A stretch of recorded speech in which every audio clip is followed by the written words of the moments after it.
எல்லோருக்கும் வணக்கம். இந்த வீடியோவானது கனடாவில் உள்ள மக்களுக்கு கனடிய நாட்டு அரசாங்கம் எப்படியான பெனிஃபிட் எல்லாம் கொடுக்குறாங்க, என்னென்ன பெனிஃபிட் கொடுக்குறாங்கன்ற பற்றி தான் பேச போகிறேன். இந்த வீடியோ பார்த்துட்டு மறக்காமல் சப்ஸ்கிரைப் பண்ணி போட்டு போங்க. என்று சொன்னால் இதுவரைக்கும் நீங்கள் மற்ற வீடியோவில் பார்த்து சப்ஸ்கிரைப் பண்ண அனைவருக்கு நன்றியோடு இந்த பதிவை போடுகிறேன். மறக்காமல் வீடியோ பாருங்கள். வாங்க வீடியோக்கு போகலாம்.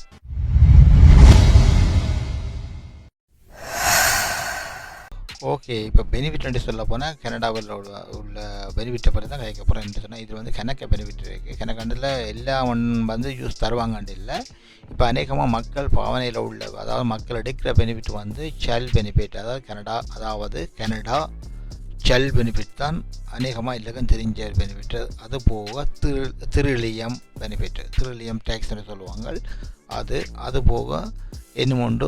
இப்போ புதுசாக ஒரு டெம்பரரியாக ஒரு பெனிஃபிட் டென்டல் பெனிஃபிட்னு சொல்லி, அதாவது உங்களுக்கு வேலை செய்கிற இடத்துல பெனிஃபிட் இல்லைன்ற டென்டல்ஸ் கவரேஜ் இல்லை என்று சொன்னால் அது அரசாங்கம் உங்களுக்கு ஃபேமிலியை கவர் பண்ணணும், உங்களுக்கு லோ இன்கமாக இருக்கும் பட்சத்தில். அந்த பெனிஃபிட் ஒன்று இருக்குது. அதுபோல் மற்றது சீனியர் சிட்டிசன் பெனிஃபிட்னு சொல்லி, கிரெடிட்னு சொல்லுவாங்க. அது உங்களுக்கு வயசு போக காலத்தில் அது உங்களுக்கு 65 வயதுக்கு மேல் என்று சொன்னால் அந்த பெனிஃபிட் கவர் பண்ண நினைக்கிறேன் உண்டு. அதே போல் ஜிஎஸ்டி ஹெச்எஸ்டி எல்லாருக்கும் தெரிஞ்சதான். நீங்கள் கட்டுற சபுன்ற காசுகளுக்கு உரிய இது மாதிரி என்னென்னு சொல்கிறது, இப்போ 13% நாங்கள் சாமம் பண்ணும்போது ஜிஎஸ்டி ஹெச்எஸ்டி கட்டுறோமில்ல, அதுக்கு பதிலாக தான் அந்த காசை போடுறாங்க. அது போக என்ன உண்டு, சிறுலியம் பெனிஃபிட்டாக சொன்னான் உங்களுக்கு. சிறுலியம் பெனிஃபிட் பெருசாக ஒன்றும் தர மாட்டாங்க. ஒவ்வொரு மாதம் 172 ரூபா போடுவாங்க நினைக்கிறேன் எல்லாருக்கும். அது எல்லாருக்கும் கிடைக்கும். அது சில பேர் சொல்லுவாங்க கார்பன் டேக்ஸ் பெனிஃபிட் சொல்லுவாங்க, சில பேர் திருலியம் என்று சொல்கிறாங்க.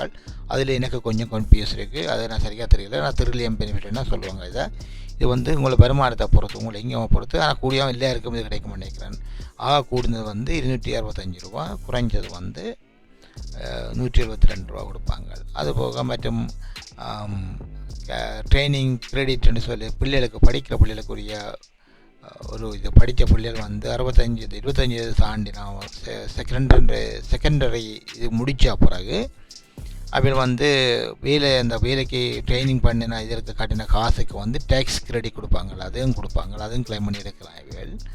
அதுபோக டியூஷன் ஃபீஸ் அதாவது படிக்கிற பிள்ளைகள் டியூஷன் ஃபீஸ் கட்டினால் அது 5000க்கு உள்ள டியூஷன் 5000க்குள்ளே இருக்கணும். இருந்தால் அந்த ஒரு வருஷத்துக்கு இல்லை, அது கட்டினா அந்த 5000க்குள்ள டேக்ஸ் கிரெடிட்டாக எடுக்கலாம் இவைகள். அது படிக்கிற பிள்ளைகளுக்கு தெரிஞ்சிருக்கும். அதுபோக டிசபிலிட்டி பெனிஃபிட் எல்லாருக்கும் தெரிஞ்சிருக்கேன். டிசபிலிட்டி பெனிஃபிட் கூடிய வகம் கீழே நடந்து போய் விழுந்தாலோ இல்லை ஆக்சிடென்ட் பட்டு உங்களால் வேலை செய்யலாமல் ஏதாவது பாதிப்பு இருந்தால் அந்த பெனிஃபிட் நீங்கள் அப்ளை பண்ணலாம்.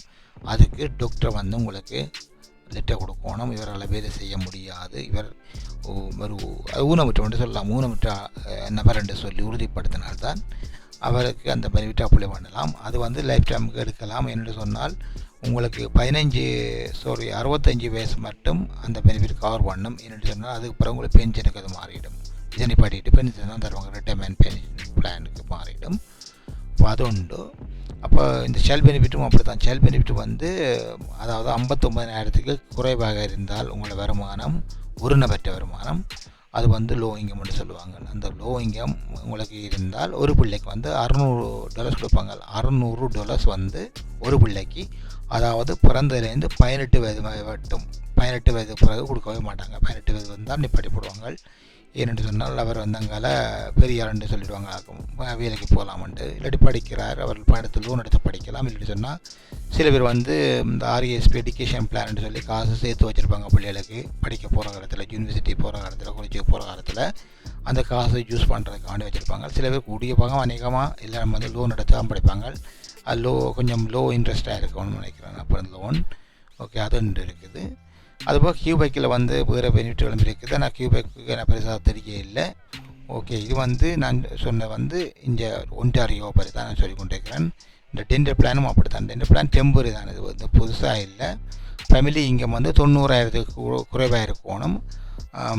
அதாவது டென்டல்ஸ் இப்போ அண்டர் 12 இயர்ஸுக்கு கீழே என்று சொன்னால் அவைகளுக்கு கவர் பண்ணுமென்னு போல நடக்குது. அந்த பெனிஃபிட்டும் உண்டு. அது போக மற்றது கனடாவில் வந்து கணக்கு இந்த ஒன்றாரிய மாகாணத்தால் வந்து சில சலுகைகள் தான் இருக்குது. கூடிய சில நேரம் அந்த படிக்கிற பிள்ளைகளுக்கு வந்து ஸ்கூலில் லேப்டாப்புகள் ஃப்ரீயாக கொடுப்பாங்க. அது வந்து டொரண்டோ டிஸ்ட்ரிக்ட் போர்ட்லேருந்து எல்லா பிள்ளைகளுக்கும் லேப்டாப் இருக்குது. என்ன சொன்னால் சேஃப்டி ரீசன் ஆன்லைன் கிளாஸ் அப்படின்றபடியாக அது படிக்கிறதால பிள்ளைகள் வந்து நல்ல ஒரு கட்டுப்பாடான இது கண்ட குப்பையிலெல்லாம் பார்க்க இயலாது. அதே போல் வந்து படிப்பு சம்மந்தப்பட்ட இதெல்லாம் நம்ம போகலாம். என்னென்னா ஸ்கூல் போட்டு அவங்களே கண்ட்ரோலுக்கு வச்சுருப்பாங்க. அந்த லேப்டாப் வந்து எல்லாம் தெரிஞ்ச இது கனடாவில் பேரண்ட்ஸுக்கு கொஞ்சம் ரிலாக்ஸாக இருக்கலாம். என்னென்னா சும்மா இப்போ பர்சனல் லேப்டாப்பை யூஸ் பண்ணினால் அதில் தப்பான இதுகள் ஏதாவது பார்த்தாலோ ஹேக் பண்ணினாலோ ஏதாவது செய்தால் கூட அது பிள்ளைகளை பாதிக்கும். இது வந்து ஸ்கூலில் கண்ட்ரோலுக்கே இருக்கும். இவர்கள் வந்து ஹை ஸ்கூலுக்கு போகும்போதும் அந்த லேப்டாப் இவளை கையில் இருக்கும். போகும்போது ரிட்டன் பண்ணி போட்டு போகணும். அது நார்மலாக இங்கே எல்லா பிள்ளைகளுக்கும் இருக்குது. அது கிரேட் 5 இயர்ஸ் கிரேட் 5க்கு அப்புறம் தான் கொடுப்பாங்க நினைக்கிறேன். 5ஆம் வகுப்புக்கு கூடினாக்களை தான் கொடுப்பாங்க.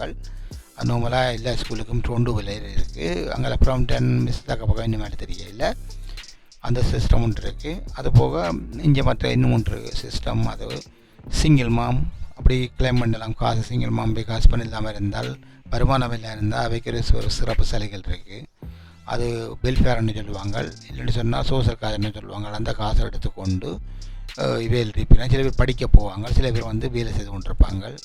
வேலைன்னு சொல்லி பார்ட் டைம் மாதிரி செய்வாங்க. அதாவது 35 ஹவர்ஸுக்குரிய வேலை செய்து கொண்டு காட்டி கொண்டிருப்பாங்க. தாங்க குறைஞ்ச அவசரம் செய்கிறோம்னு சொன்னால் கொஞ்சம் காசு சப்போர்ட் பண்ணுவாங்க. அது கனடாவில் உண்டு. அப்போ கனடா அரசாங்கம் வந்து உண்மையாக நிறைய பேருக்கு இப்படியான சலுகைகள் செய்து கொண்டிருக்கு. கூடிய பாகம் அகதியாக வந்த ஆக்களுக்கு எல்லாம் இங்கே கூடிய பாகம் நிறைய சப்போர்ட்டுகள் இந்த வீடுகள் எல்லாம் கொடுத்து கொண்டிருக்கிறாங்க. வீடுகள் என்று சொன்னால் என்ன என்று சொன்னால் இந்த என்ன சொல்கிறது, வீடு கிரேட் இன்கம் ரெண்டல் என்று சொல்லி ஒரு சிஸ்டம் இருக்குது. இங்கே டொரண்டோவில் ஒன்டாரியோவில் இருக்குது, ஒன்றாரியோ மாகாணத்துக்கும் இருக்குது, டொரண்டோவிலும் இருக்குது. அது கிரேட் இன்கம் ரெண்டல் என்று சொன்னால் நீங்கள் உழைக்கிற வருமானத்துலேருந்து 30% தான் நீங்கள் பே பண்ண போகிறீங்க. எவ்வளோ உழைச்சாலும் இப்போ நீங்கள் வந்து 1000 உழைச்சா 300 பே பண்ண போகிறீங்க, 2000 உழைச்சா 600 பே பண்ண போகிறீங்க. அது உங்களோட டிபெண்ட்ஸ். உங்களோட நீங்கள் அப்ளை பண்ணுற வீட்டு ரூமை பொறுத்த ஒரு 1 பெட்ரூமா 2 பெட்ரூமா 3 பெட்ரூமான்னு நீங்கள் தான் செலக்ட் பண்ணணும். உங்களை பிள்ளைகளுக்கு எத்தனை இருக்கும் அதுக்கேற்ற மாதிரி அப்படி அப்ளை பண்ணுங்கள். இன்னொரு சிறப்பு என்னென்னு சொன்னால், நீங்கள் இது அப்ளை பண்ணி உங்களுக்கு கிடைச்சிட்டுன்னு சொன்னால் நீங்கள் வேலை இல்லாட்டி அந்த வீட்டு ரெண்டை வந்து சிட்டியே எடுத்துரும். அது பே பண்ணி கொண்டிருக்கேன். நீங்கள் பே பண்ண தேவையில்லை. உங்களுக்கு வேலையை லூஸ் பண்ணினால் உங்களுக்கு ஒரு இந்த ரெண்டு பே பண்ணுற தலையடி இருக்காது. அது சிட்டியே பே பண்ணி கொண்டிருக்கும். உங்களை வேலை நீங்கள் தேடுமலாகும் எவ்வளோ காலம் பண்ணாலும். வேலை தேடாமல் இருந்தால் அது பே பண்ணி கொண்டே இருக்கும். அதான் இந்த சிறப்பு. இது வந்து நீங்கள் அப்ளை பண்ணுறதா இருந்தால் நீங்கள் போய் டொரண்டோவில் இருந்து சொன்னால் டொரண்டோ கிரேட் இன்கம் ரெண்டல் என்று அடித்து பார்த்தீங்கன்னு சொன்னால் அந்த வெப்சைட் வேறு நீங்கள் அப்ளை பண்ணலாம். இன்னொன்று அதில் அப்ளை பண்ணினால் நீங்கள் கிட்டத்தட்ட 10 வரைக்கும் வெயிட் பண்ணணும். என்ன சொன்னால் நிறைய பேர் வெயிட்டிங் லிஸ்ட்டில் இருக்கிறாங்கன்ட்டு செய்தி இருக்குது. அப்போ இப்போயே நீங்கள் அப்ளை பண்ணிங்கன்னா உங்களுக்கு வயசு போகிற இடத்துல உங்களை ரிட்டைர்மெண்ட் பென்ஷனையும் எடுத்துக்கொண்டு நீங்கள் அதை வேண்டாம் அப்படி என்னோட வீட்டில் இருக்கிறான்னு சொன்னால் உங்களுக்கு ஈஸியாக இருக்கும். உங்களுக்கு வேலைக்கும் பிரச்சனை இல்லை, வாடகையும் பிரச்சனை இல்லை. இதுக்கும் கொஞ்சம் ஈஸியாக இருக்கும். மறு இது வந்து சில பேருக்கு சில சலுகைகளும் இருக்குது. என்ன மாதிரி சொன்னால், இப்போ டிசபிலிட்டி இருக்கிறாக்களுக்கு, சோஷலில் இருக்கிறாக்களுக்கு வந்து இது முன்னுரிமையாக கொடுக்குறாங்க. சிங்கிள் மாம் அப்படியானாக்களுக்கு முன்னுரிமை. சரி, இந்த நியூஸ் வந்து நார்மலாக தான் போட்டு வைக்கிறேன். சரி, இதை பார்த்துட்டு உங்களை கொமெண்ட் சொல்லுங்கள். என்ன இதால் உங்களுக்கு பயனுள்ளதா? இது கனடாவில் உள்ள மக்களுக்கு அநேகமாக தெரிஞ்சிருக்கும் இந்த விஷயம் எல்லாம். இது மற்ற கனடாவுக்கு வெளியே இருக்கிறார்களுக்கு கனடாவில் இதுதான் நிலைமை என்று தெரியப்படுத்துகிறது தான் இந்த வீடியோ போடுறேன். இதுதான் கனடாவில் உள்ள சிறப்பு. என்னென்னா, நாங்கள் வந்து கனடாவுக்கு வந்து நான் என்ன பொறுத்தவரை வந்து நான் அகதியாக தான் கனடாவுக்கு வந்தேன். ஆனால் கிட்டத்தட்ட வந்து இதுவரைக்கும் கனடா வந்து எங்களை நல்லா தான் வச்சு பார்த்து கொண்டு இருக்குது. ஏன்னா வந்ததுலேருந்து நாங்கள் வெயிலாம் செய்து கொண்டு இருக்கிறோம். ஆனால் ஒரு குறையும் இல்லாமல் வச்சிருக்கிறபடியாக இன்றைக்கும் கனடாவுக்கு நாங்கள் நன்றி கடன் பட்டிருக்கிறோம். என்ன சொன்னால், எங்களுக்கு புது வாழ்வு தந்த ஒரு நாடு. இந்த நாட்டை நாங்கள் மறக்கக்கூடாது, நன்றி மறக்கக்கூடாது. அந்த நன்றி விசுவாசத்தோடு தான் இந்த வீடியோ போடுறேன். கனடா எங்களை சிறப்பாக வச்சு பார்த்து கொண்டிருக்குது. அந்த நன்றி கடனுக்காகத்தான் இதை சொல்கிறேன். மற்றது இந்த வீடியோ உங்களுக்கு பிடிச்சிருந்தால் மறக்காமல் சப்ஸ்கிரைப் பண்ணுங்கள். உங்களை இந்த விஷயம் நீங்கள் கேள்விப்பட்டிருப்பீங்க. கேள்விப்படாட்டி உங்களை ஃப்ரெண்டாக்களை சொல்லுங்கள். சரி, இதே போல் இன்னும் ஒரு வீடியோவுக்கு போவோம். அப்போ பார்ப்போம், போய் பார்த்து இதாக தெரிஞ்சால் சொல்லுவோம். சரி, ஓகே. இதை பற்றி நீங்கள் என்ன நினைக்கிறீங்க கமெண்ட்டில் போடுங்க. இதுவரைக்கும் சப்ஸ்கிரைப் பண்ண அனைவருக்கும் நன்றியோடு இந்த வீடியோ முடிச்சுக்கொள்கிறேன். இதே போல் மற்றொரு வீடியோவில் சந்திப்போம். அது வரைக்கும் நன்றி.